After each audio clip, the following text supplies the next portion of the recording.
When I want to know historical context about something in the Texas Panhandle, one of the first names I think of to call is King Hill, noted author, former dancer, former teacher, and friend of many in the community. He is here to talk to me today about his new Panhandle Legends project, where he highlights certain historical figures throughout Panhandle history. How's it going, King? Good morning, and thanks for this opportunity. Thank you for joining me here. So would you like to talk a little bit about yourself and your new Panhandle Legends project? Well, I'm very excited about this. A lot of people in the community are anxious and excited to share in this experience. Mm-hmm. We're going to be highlighting 12 different historical figures that became legends, in quote, in the Panhandle that are important to our history and our culture. And the partnership with KMR is wonderful, because not only is it going to be an entertainment feature, it's also going to be educational. And a lot of my teacher colleagues are anticipating getting to share the programs with their students. And so the programs are devoted to 12 individuals, a different individual each month. And there'll be some people will know and some they won't, which will be a good surprise for a lot of folks. Absolutely. And my understanding of you is you've started off Panhandle Legends with one figure that a lot of people already do know, Frenchie McCormick, also known as the last Golden Girl of the West, or the last Girl of the Golden West. Why choose Frenchie McCormick? What's her deal? She has always intrigued me. I've written shows about her. Her story is just fascinating, as is she. She was a woman of great intelligence, great strength, perseverance, vivacious, and singular in her devotion to her husband and her community. Mm-hmm. So, for those who don't know about Frenchie McCormick, I know most people who are watching this will probably have already seen your spot, which I believe is about 60 seconds, airing on KAMR Local 4. But what would be your synopsis of Frenchie McCormick's story? Mystery. I will use the word mystery to describe Frenchie McCormick. And I think she would as well. She's very famous for saying, "No one will ever know who I am." And so there's different legends, different stories, different narratives about who she was, where she came from. A couple of stories are that her father was a riverboat captain back in the 1800s. She ran away. Another story is she was in a convent in New Orleans, raised by the nuns there in the convent, and she learned manners, dancing, all that. And then the story says that she was taken by a man as a courtesan, later deserted by him, left on her own. And, you know, a woman in the West, there's not a lot of resources there to survive. So having the background she did, she became an entertainer. And it's well known that she did dance on the Benedict stage in Kansas City, or St. Louis rather, one of the most famous places. And then from there, her travels took her deeper into the Southwest, pardon my allergies, and she danced in Dodge City, Kansas. She danced a number of places. And allegedly, the story is that in Dodge City, Kansas, she was performing, and one of the rowdy, drunken cowboys was enamored and taken with her, and he thought she was just the greatest thing on earth, and he fired off his guns, and he said, "Golly, I want to dance there with Frenchie."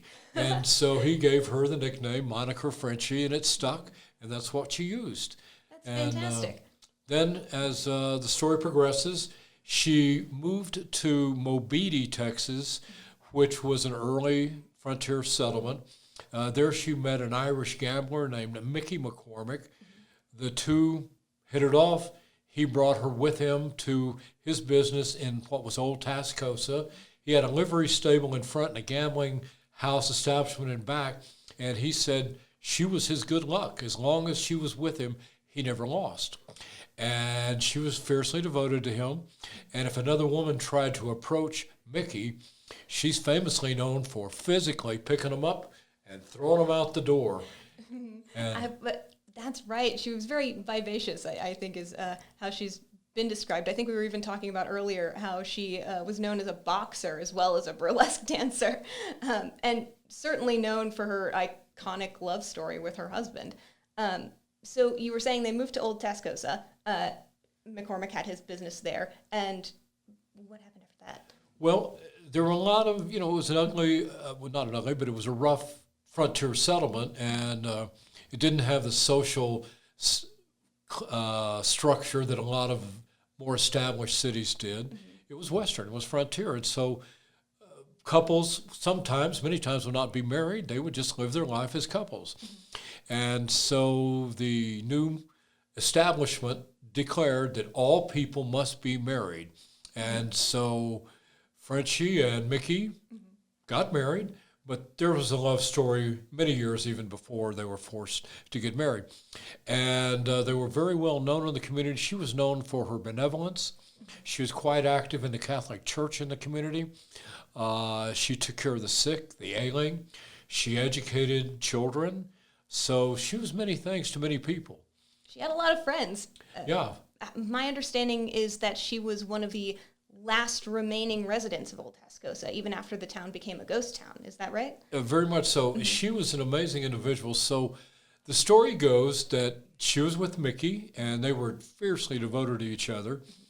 About midlife, he wasn't that old. Mickey developed a health condition and died, leaving her a widow. Well, he had built her a simple adobe home, beautiful, but there was no running water. All the water came from a well. As it progressed, she had no electricity, no running water, very primitive, but she was devoted. And so when Mickey died, she said, "I will never leave. I will always be here for him." And so she was, but I've got to go back in the story. She lived two lives. She knew the Old West. She knew outlaws like Pat Garrett and Billy the Kid. Mm-hmm. She knew the rustlers. She knew the cowboys from like the LX Ranch that we have here. So she lived the Old West life. But then as she grew older, she lived to be 89.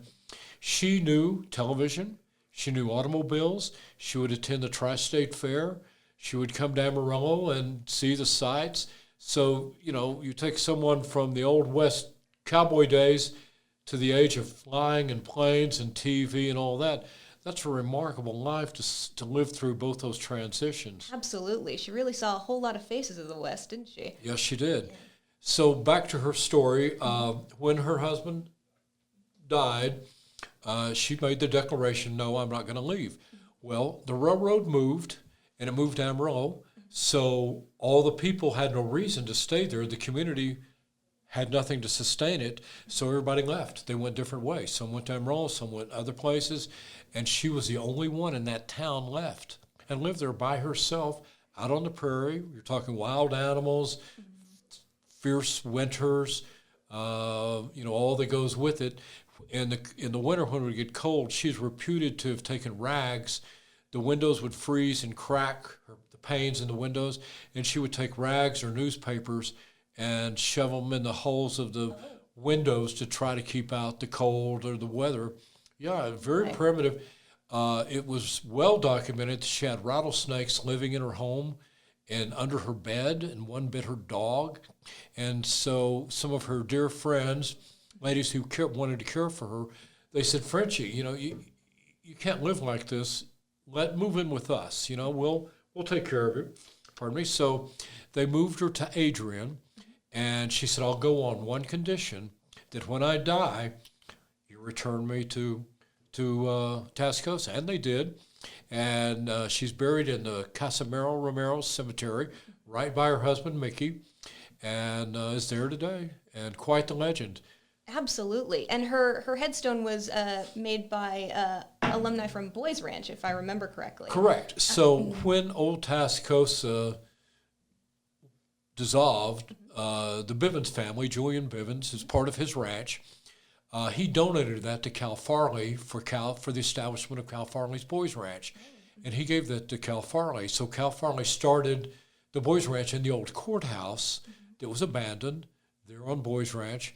And the boys, those first group of boys at Boys Ranch, when Frenchie's body was brought back, they paid for her burial. They raised money among themselves. They paid for her grave. They paid for her headstone. And then they all gathered around and sang Home on the Range. Oh, that is a whole lot of love for this lady. kind of understandably, she was very fascinating, a fascinating neighbor to have. Why do you think that Frenchie became such like a local mascot, a beloved neighbor for so many in the Panhandle community? I think it was her personality, and I think it was her spirit. You know, she was many things to many people, and if you look at individuals, we're not just one identity, we're several. We're several different personalities. We bring a wealth of experience. Frenchie was that way. Frenchie had many sides. She's multidimensional, and I think it was her courage. I think it was her devotion. I think it was her love for her community. I think she felt a responsibility, and she was magical. She was mythical, and that personality magic, that mythical quality of, on one hand, being able to sit down in a saloon and have a drink, you know, with Billy the Kid, and an hour later go and mend someone who had a broken leg or take an elderly person's soup. That's pretty remarkable.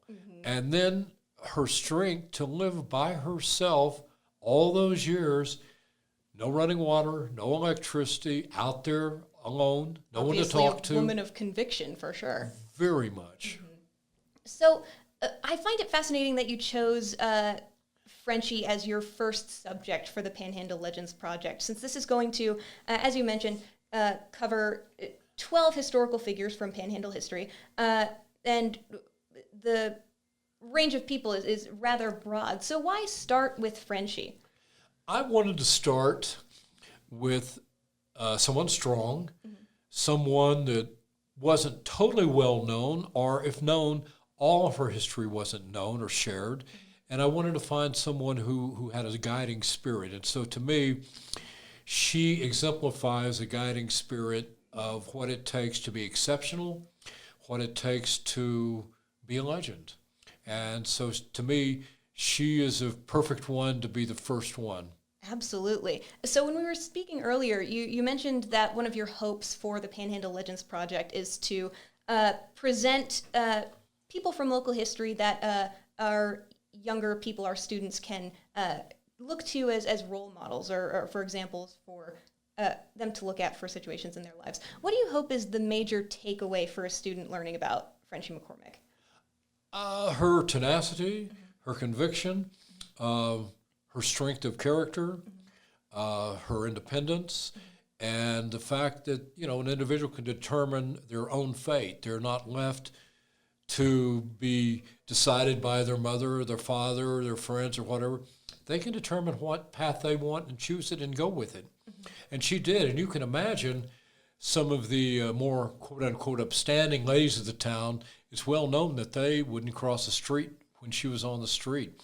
So to be vilified on one hand and heroic on another is a wonderful mix for me. Absolutely. I tend to like outlaws. I mean, who doesn't? People really do contain multitudes out here on the West. So speaking back on the Panhandle Legends project itself, why do you think that this is important to create now as opposed to like a few years ago? Like, why do you think this is the right time for us to be producing this content to highlight these people? We live in a different age. I'm 73 years old, and I remember when reading and books, and I don't mean this in a preachy way, but they were the main format at that time. That was what was available. And now I'm delighted technology has come along and it's offered different opportunities for learning.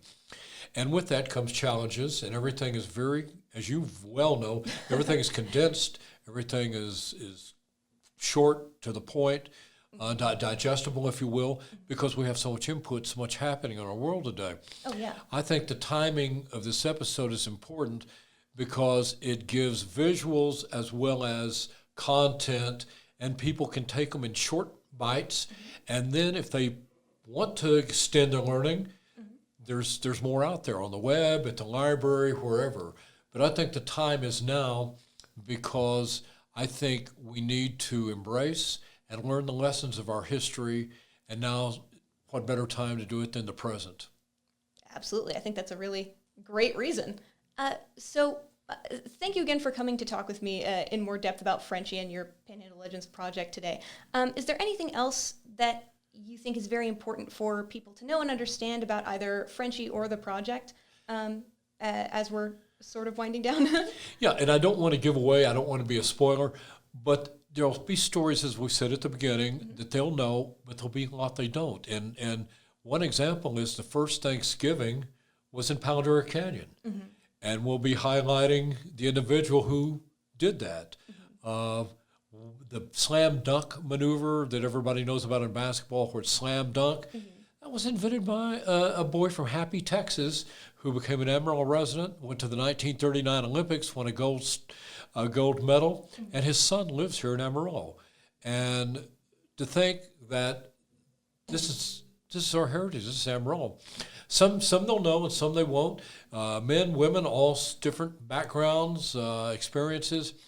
But it's a story of people, and I think it's people that shape history rather than history shaping people.